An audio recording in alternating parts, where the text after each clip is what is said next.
ان تحرس علی ہداہم، اے نبی صلی اللہ علیہ وسلم، اگر آپ کو بہت حرص ہے، بڑی خواہش ہے، بڑی آرزو اور تمنا ہے کہ یہ ہدایت پر آ جائیں، فإن اللہ لا یہدی من یضل، تو سن لیجئے اللہ ہدایت نہیں دیتا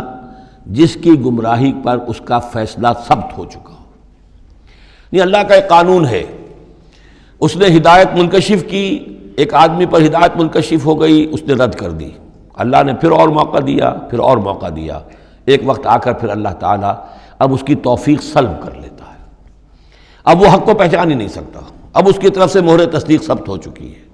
اس کے بارے میں تو ختم اللہ علی قلوبہم وعلی سمعہم وعلی ابصارہم غشاوہ۔ اب اے نبی آپ کتنی ہی خواہش رکھتے ہو، آپ کی کتنی ہی تمنا ہو، کتنی ہی آرزو ہو، کوئی آپ کا کتنا ہی قریبی عزیز ہو، آپ کو کتنی ہی اس کے بارے میں خواہش ہو، لیکن یہ کہ یہ اللہ کا فیصلہ ہے، جیسا کہ میں نے عرض کیا ایک جگہ پر تو کھل کر کہا گیا انک لا تہدی من احببت ولکن اللہ یہدی من یشاء، آپ ہدایت نہیں دے سکتے جسے چاہیں، اللہ جس کو چاہے ہدایت دے سکتا ہے، آپ اپنی سی کوشش کیجئے، اپنا فرض ادا کیجئے اور بس۔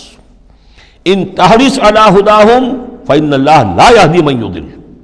جس کی ضلالت کا فیصلہ اللہ کی طرف سے ہو چکا پختہ، اب اللہ اسے ہدایت نہیں دے گا، وما لہم من ناصرین، اور ان کے لیے نہیں ہوں گے کوئی بھی مددگار۔